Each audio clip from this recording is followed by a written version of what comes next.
Muhyiddin. Over to you, Pak Muhyiddin.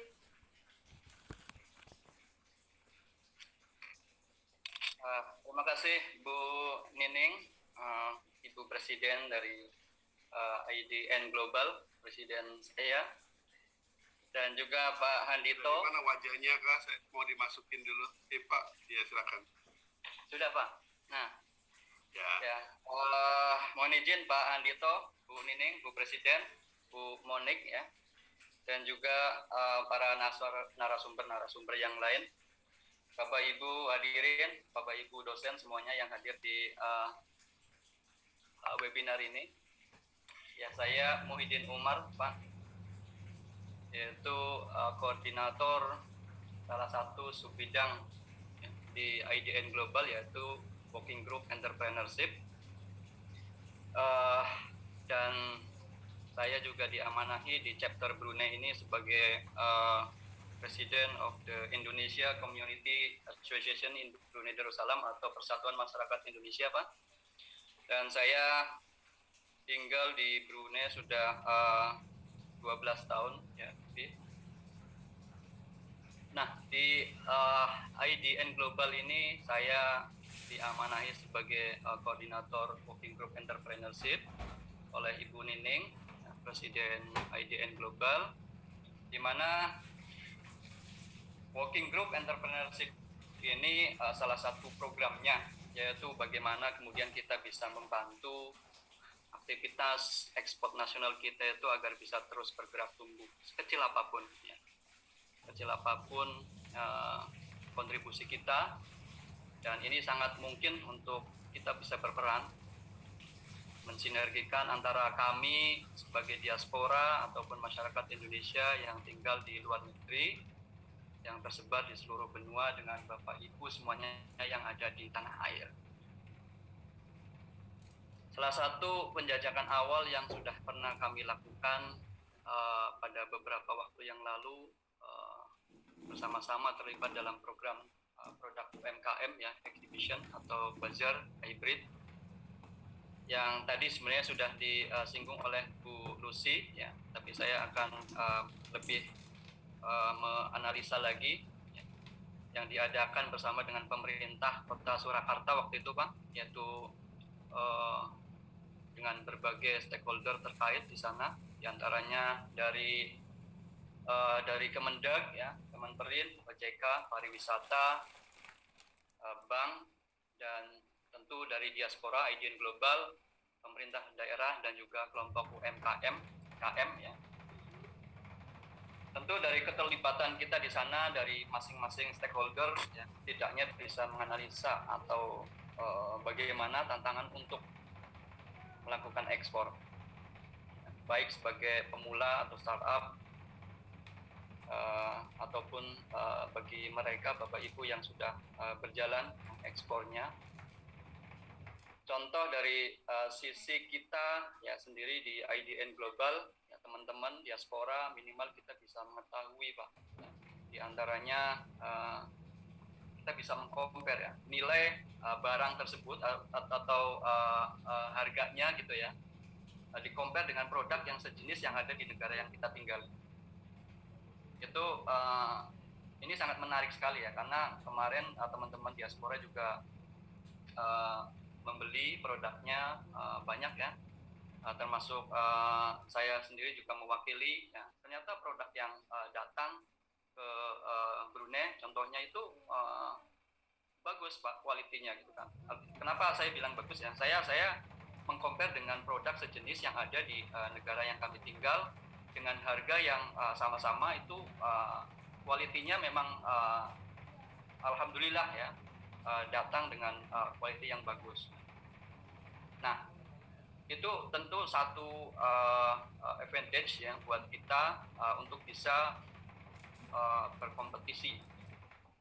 Artinya mampu kita di situ dari sisi produk quality ya, seperti tadi yang disampaikan pertama sekali oleh Bapak Bayu ya. Memang quality kita memang bisa lah bersaing.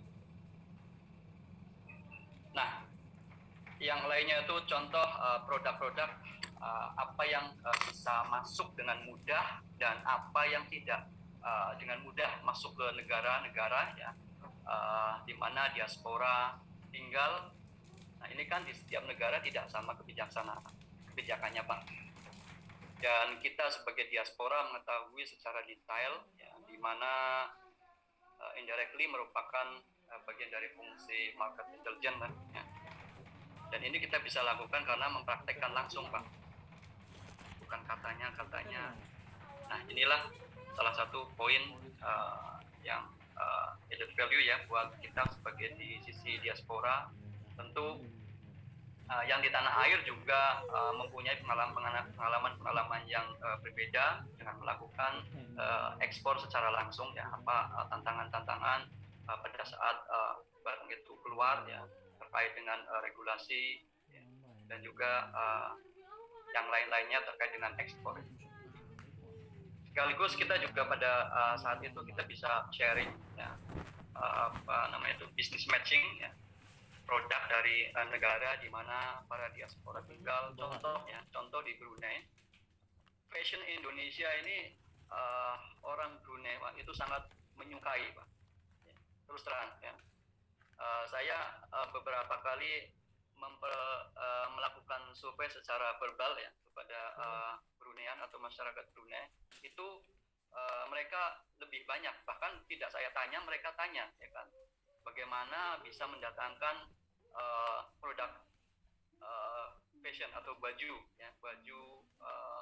pokoknya fashion gitu ya dari Indonesia. Itu mereka sebenarnya itu lebih suka produk dari kita Indonesia dibanding dengan negara kawasan sekitarnya gitu. Namun tentu ya ada hambatan-hambatannya ya, seperti biaya pengiriman yang masih tidak kompetitif ya. Untuk informasi saja Bapak Ibu semua, biaya pengiriman ke Brunei 1 kilo ya, kita mengimport ya, dari Indonesia masuk ke Brunei itu masih 100.000 per kilo Pak ya. Jadi ini masih cukup tinggi ya kalau kita mau masukkan produk dari Indonesia ke Brunei ya. Tentu ini nanti kita bagaimana caranya ya, lebih mudah, lebih murah ya, dan kompetitif, sehingga barang kita lepas sampai di Brunei itu kita bisa harapannya kita bisa dipasarkan dengan mudah ya, dan tidak ada hambatan dengan harga ya, bisa bersaing. Dan contoh produk yang tidak mudah masuk ke Brunei ya, artinya itu melalui screening yang sangat tinggi ya, itu adalah kosmetik ya. Dan juga makanan jadi yang siap saji, dan juga buku-buku itu sangat strict sekali di Brunei untuk memasukkan produk-produk tersebut. Kalau lihat masyarakat Brunei secara umum mungkin hampir sama dengan Malaysia barangkali ya, itu sebenarnya itu lebih konsumtif ya. Kenapa? Karena latar belakangnya begini Pak ya. Saya mau cerita sedikit. Di Brunei ini kan kita bekerja ya, maksudnya orang-orang Brunei gitu ya, bekerja, tetapi untuk membeli seperti tanah apa itu kan dibatasi ya, tidak seperti di negeri kita di Indonesia, kita punya duit, kita bisa nabung beli tanah dengan mudah gitu ya. Tapi di Brunei itu kan dibatasi. Oleh karenanya itu orang sini pada saat punya duit ya, punya uang, maka pilihannya itu kalau tidak berwisata ya ke luar negeri ya, makan ya, pilihannya itu ya, bersenang-senang bersama keluarga. Walaupun di Brunei ini masyarakatnya tidak banyak ya, tetapi seperti itu polanya ya. Dan orang Indonesia di Brunei malah cukup lebih cukup banyak lah, walaupun negara kecil, tapi masyarakat Indonesia di sini itu kurang lebih itu sekitar 40.000 sampai 50.000 orang. Banyak juga ya. Banyak Pak Andito ya. Negara Itu mereka itu 40.000, 50.000 masih suka makan nasi pecel nggak? Oh masih Pak, di sini nasi pecel.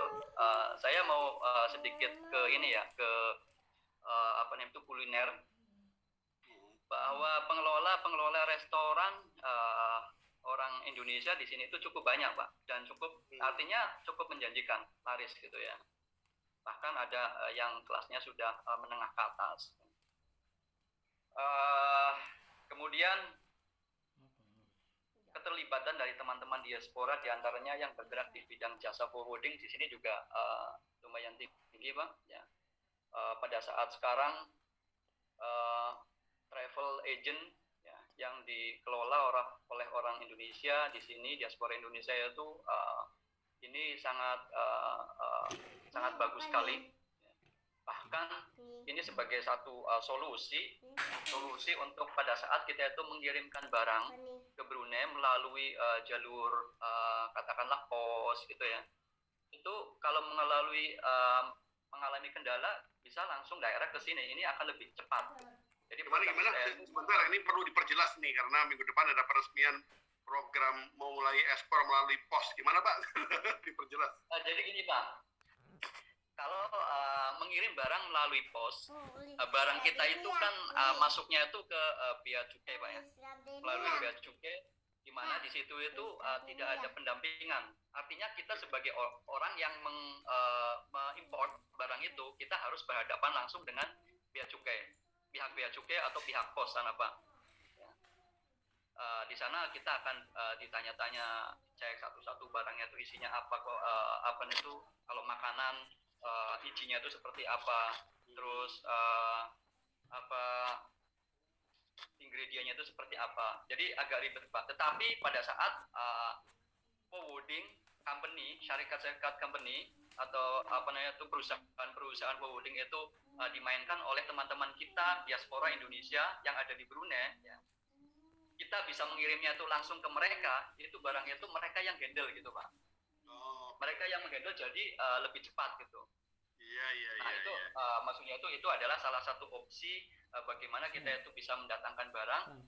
Kalau misalkan kita pakai jalur yang pos itu kan barang kita sebagai owner barang itu kita harus berhadapan langsung dengan mereka. Tetapi pada saat forwardernya itu adalah orang kita yang hadapin mereka, kita tinggal tunggu di rumah, barang itu akan sampai ke rumah. Dan itu ada ya forwardernya orang Indonesia ya? Ada Pak, sekarang lagi maju banget orang kita di sini, forwarder ada 1-2 agent ya, agen travel, penerbangan, kargo, ya, orang kita di sini Pak, diaspora Indonesia yang ada di Brunei. Ya, terima kasih Pak. Ya, PT Pos bisa dianjurkan untuk kerjasama tuh Pak Handito, sehingga kalau untuk teman-teman Indonesia 40.000 tuh banyak loh. Iya. Banyak itu. Ini ngomong-ngomong mahasiswa yang SIB juga ada yang bisnisnya, temannya Stella ada yang bisnisnya itu becal juga. Oh, tunggu becal. Iya, ada yang becal juga. Tapi ini ngomong-ngomong ada ini yang ditayangin ada Pak Budi, Kepala KDI Taipei sepertinya udah gabung juga ini. Nah, hadir. Siang Pak Budi. Pak Budi, selamat siang. Kirain ditayangin. Ya, silakan. Jadi gimana Pak? Siapa lagi Pak? Ya, kembali lagi Pak ya.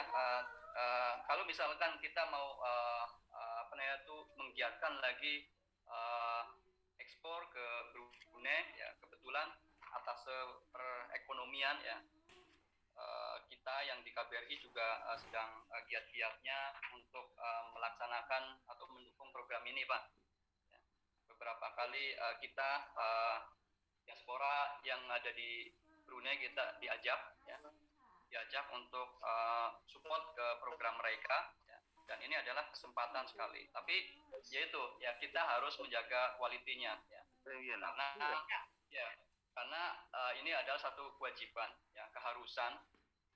Ini satu contoh ya, ada kemarin beberapa bulan yang lalu kita berhasil ya, orang Indonesia mengekspor kambing Pak ya, kambing ke Brunei. Tetapi informasi yang saya dapat kenapa stop, katanya itu ada dua kambing yang ternyata tidak sesuai dengan standar tapi dimasukkan ke Brunei. Akhirnya itu terjadilah inilah stop ya, katanya terdapat penyakit atau apa gitu. Nah itu adalah kualitas ya, artinya kita harus betul-betul kalau sudah dipercaya ya harus dipertahankan gitu aja. Itu umum ya, memang hukumnya harus seperti itu ya, tetapi kadang-kadang ya terjadi saja gitu.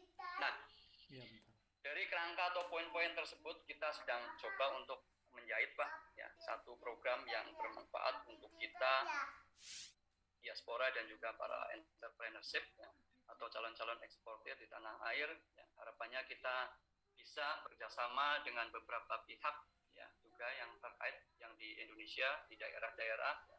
Pengennya kita ya sama-sama ayo seperti yang tadi Bu Nining dan Pak Handito di awal juga menyentuh bahwa bagaimana kalau kita itu mengadakan yang beririsan dengan ya lebih banyak lagi gitu. Jadi mohon support Pak ya dari Bapak Ibu semuanya supaya kita bisa sama-sama bergerak bersama ke depannya. Siap. Tapi ngomong-ngomong ke Brunei itu harus lewat udara ya, lewat laut ya, lewat darat nggak bisa ya? Semuanya bisa Pak, ya semuanya bisa. Tetapi untuk saat ini karena COVID, ya, untuk saat ini kita hanya satu melalui penerbangan aja Pak. Oh, jadi darat ditutup ya? Sementara ditutup sudah mau setahun lebih Pak. Ya. Nanti kalau ya, udah normal, nanti kita tunggu lah, pasti sebentar lagi juga akan dibuka. Terima kasih Bu Diandra, ini Pak Muhyiddin ya. Bu Diandra izin undang Pak Budi ya, Pak Kepala Kantor Dagang Indonesia di Taipei. Katanya udah masuk kan.